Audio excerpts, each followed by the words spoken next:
Welcome back to tasty cooking channel. ఈరోజు మనం తామర గింజలతోటి కర్రీ ఎలా చేసుకోవాలో చూద్దాము. ఇది మనకి అన్నం, చపాతీ, రోటీ ఎందులోకైనా సరే చాలా బాగుంటుంది, అలానే హెల్దీ కూడా. దీనికి కావాల్సిన ప్రాసెస్ చూద్దాం. కళాయిలోకి 1 టేబుల్ స్పూన్ వరకు ఆయిల్ యాడ్ చేసుకొని అందులోకి తామర గింజలను పూల్ మకాని అంటాం కదా వేసుకొని మంచిగా ఫ్రై చేసుకోవాలి. ఇవి ఇలా ఫ్రై చేసి మనం కర్రీలోకి యాడ్ చేసుకోవడం వల్ల తొందరగా కర్రీలో మెత్తబడిపోకుండా మంచిగా ఉంటాయి.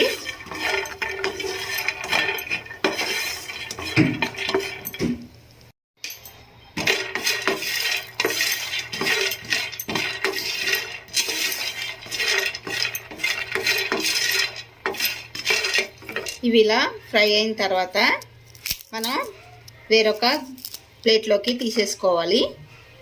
ఇప్పుడు ఇదే పాన్లోకి 2-3 టేబుల్ స్పూన్ వరకు ఆయిల్ని యాడ్ చేసుకొని బిర్యానీ ఆకుని వేసుకొని ఇందులోకి సన్నగా తరుక్కున్న ఆనియన్, ఒక పచ్చిమిర్చి.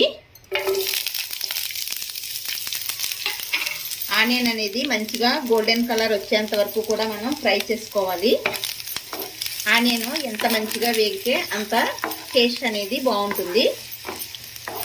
ఈ ఆనియన్ ఫ్రై అయ్యేలోపు మిక్సింగ్ బౌల్లోకి ఒక 2 టమాటాలు, ఇందులోకి స్పైసెస్ ఇలాచి, లవంగ, చెక్క, జీలకర్ర, అలానే కట్ చేసుకున్న అల్లం ముక్క, 6-7 వెల్లుల్లి రెబ్బలు, కొంచెం కాజు అనేది ఇష్టమైతే వేసుకోండి, లేదంటే స్కిప్ చేసుకోవచ్చు. కాజు వేయడం వల్ల ఫ్లేవర్ అనేది ఇంకా బాగుంటుంది. దీన్ని మెత్తని పేస్ట్గా మనం రెడీ చేసుకోవాలి. ఇలా మెత్తని పేస్ట్గా చేసుకున్న తర్వాత ఆనియన్ అనేది ఫ్రై అయిపోయింది కదా, ఇప్పుడు ఇందులోకి మనం రెడీ చేసి పెట్టుకున్న టమాటా పేస్ట్ని వేసుకుందాము. ఇది మొత్తం అంతా కూడా మనకి ఆయిల్ సెపరేట్ అయ్యేంత వరకు మనం మంచిగా ఉడికించుకోవాలి.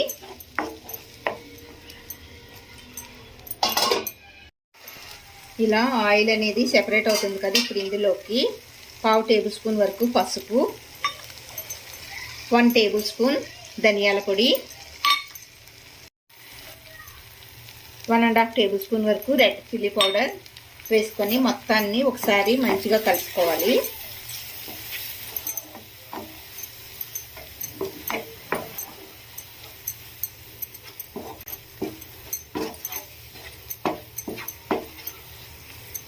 ఇందులోకి 3 టేబుల్ స్పూన్ వరకు తీయటి పెరుగు, దీన్ని కూడా వేసుకున్న తర్వాత మంచిగా కలుపుకుంటూ ఉండాలి.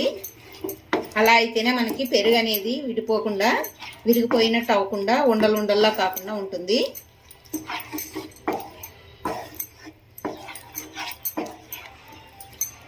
ఇందులోకి రుచికి సరిపడినంత సాల్ట్ కూడా వేసుకొని ఒక 2 మినిట్స్ ఇలానే ఉడకనిద్దాము.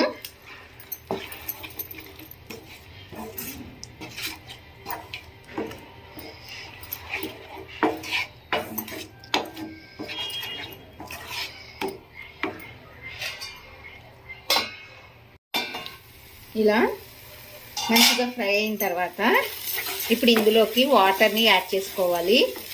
మనకి గ్రేవీ కన్సిస్టెన్సీని బట్టి వాటర్ని యాడ్ చేసుకోవాలి. వాటర్ని యాడ్ చేసుకున్న తర్వాత ఈ మొత్తాన్ని మంచిగా ఒకసారి కలుపుకొని, నేనైతే 1 గ్లాస్ వరకు వాటర్ని యాడ్ చేశాను.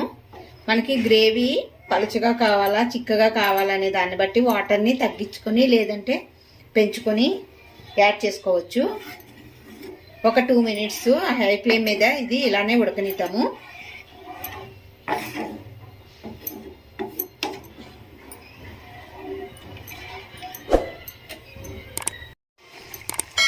ఇలా మంచిగా ఉడికేటప్పుడు ఇందులోకి మనం ఫ్రై చేసి పెట్టుకున్న పూల్ మకాని తామర గింజల్ని యాడ్ చేసుకోవాలి. యాడ్ చేసుకున్న తర్వాత ఒక 2-3 మినిట్స్ స్టవ్ని మీడియం ఫ్లేమ్లో పెట్టుకొని వీటిని ఉడికించుకొని స్టవ్ ఆఫ్ చేసుకోవచ్చు.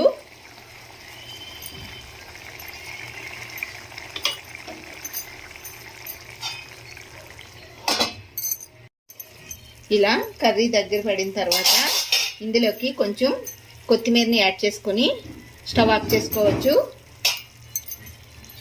ఇది ఇంకా మనకి చల్లగా అయ్యేసరికి దగ్గరగా అయిపోతుంది కాబట్టి ఈ కన్సిస్టెన్సీలో దించుకుంటే సరిపోతుంది. అంతేనండి, ఎంతో టేస్టీగా ఉండే హెల్దీ రెసిపీ రెడీ అయిపోయింది.